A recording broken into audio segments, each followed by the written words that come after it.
Имаме уште една информација која што е добре дојдена за сите оние кои што размислуваат каде да појдат викендов.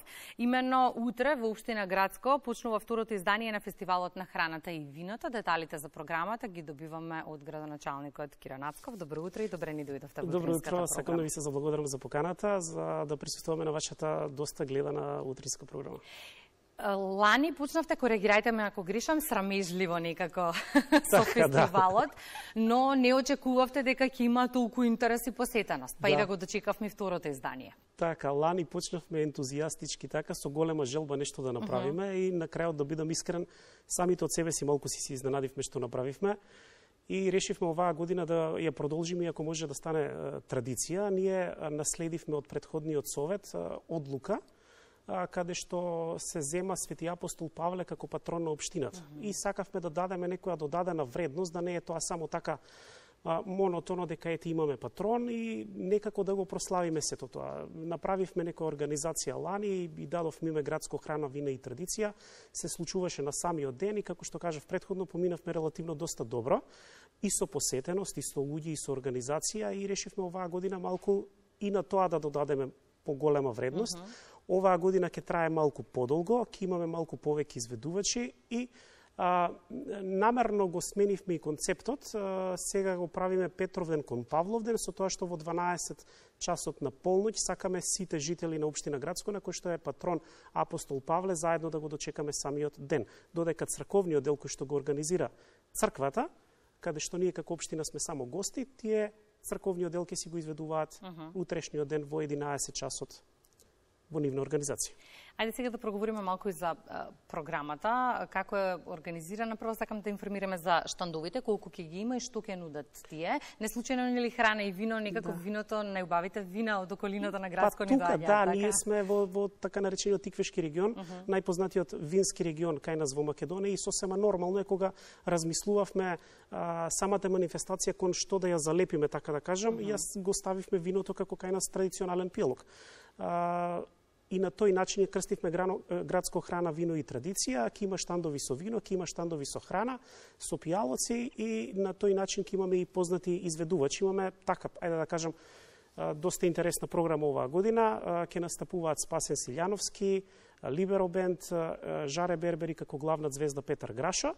Со Петар Грашо не идејата, тој ќе настапува од 23:30 до 01 поподнев, значи самиот чин на пречекот на денот на Свети апостол Павле ќе го дочекаме со него.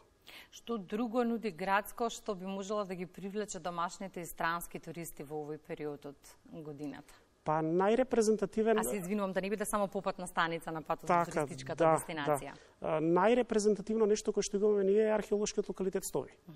Значи, локалитет кој што е општо познат, има сериозни, како да кажам, историски моменти таму кои што се имаат случувано. Ние има посетеност на туристи, пошто е на самата попатна станица на автопатот кој што води кон Грција. Исто така имаме многу добар, сериозно добар манастир кој што се наоѓа во местноста Чичево, кој што се наоѓа над Грацко. Храм кој што е прилично стар, кој што е првото земјоделско училиште во Македонија, има сериозна приказна таму за тие кои што сакаат да го посетат и да чујат од луѓето и од одборот кој што се грижи. Сега е веќе реновиран и е во многу добра кондиција и би ги поканил сите кои што сакаат да или се сакаат да се занимаваат со таков манастирски туризам да го посетат. Споминавме, ќе откриеме ве пред почетокот на разговорот дека услов за посетеност е инвестицијата. Најчесто кога станува збор за инвестирањето, просто се впирува во локалната самоуправа, но тоа е двонасочна улица, бидејќи и ние треба прогресивно да размислуваме на оваа тема, па и туристичките работници и угостителите. Се унапредувате ли во овој сегмент?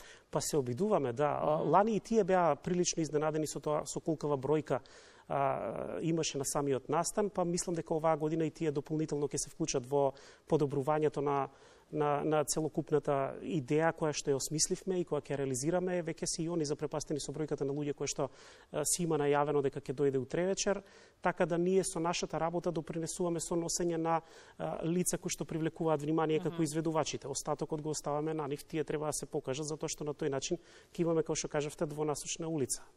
Треба и тие да го одработат нивниот сегмент. Какви други предизвици вие имате во секојдневното работење, на кои проекти сте фокусирани? Предизвици имаме многу, се соочуваме со проблеми како и сите други, ние не сме имуни.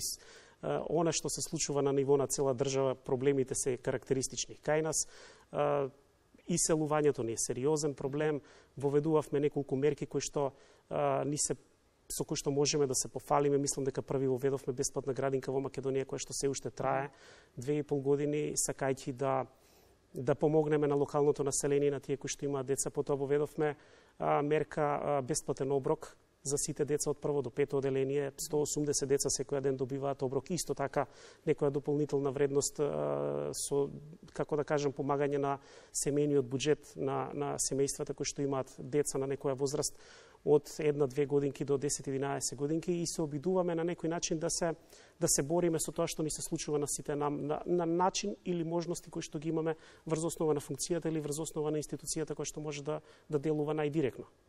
Има ли доволно пари во буџетот за да се реализираат сите проекти кои ги имате на агендата? Па го вадиме максимумот, да бидам искрен. Ние сме мала рурална општина. Исто така сакам да бидам искрен, со многу мала поддршка од претходната влада и од самата држава. Значи тоа што се обидовме и избуткавме до сега, го буткаме на мускули самите од себе си. Значи тоа што го имаме, даваме максимум, и мислам дека покажавме одредени резултати со кои што можеме да се пофалиме. Ја очекувам во иднина, посебно од есен, дека ќе имаме малку посериозна поддршка и дека ќе имаме уште поголема реализација на поголем број проекти. Во тој контекст, кои проекти се приоритетни во моментов, чекаат на листата на реализација, а е потребна поддршка? Па ние веќе најавивме неколку. Ќе имаме сериозна реконструкција на најголемата улица во градско од 2,2 километри. Таа ќе започне некаде во октомври месец. Ние ќе аплицираме на повикот на државата, кој што ќе се случи некаде на 1 септември, како што ние веќе најавено. Ќе имаме сигурно инвестиција, се соочуваме со сериозен проблем, посебно во летните периоди, овој момент со водата за пиење. Ние имаме малку една проблематична ситуација каде што директно сме поврзани со Тиквешко поле, кое што се грижи за водата за наводнување, и затоа што ние сме рурална општина каде што скоро секоја куќа има мини бавча дома. Кога ја нема таа вода, а некогаш знае да ја нема доста често, луѓето водата за пиење или за хигиена ја користат и за наводнување, и тука ни прават сериозен проблем. И тука ние не можеме да реагираме и ни се случува недостаток на вода, и тука мораме да подразмислиме малку посериозно со поддршка на државата, затоа што тоа за нас, да бидам искрен, е малку посериозен проект за финансирање, каде што ќе мора да донесеме дополнително нова вода питка за пиење и за хигиена. Бројни предизвици како и секоја локална самоуправа. Дали сте доволно мотивиран за следен мандат? Полека, но сигурно ќе ги очекуваме и локалните избори. Сви изненадив со прашањава. Тешко прашање, не знам, ајде да оставиме времето да покажеме.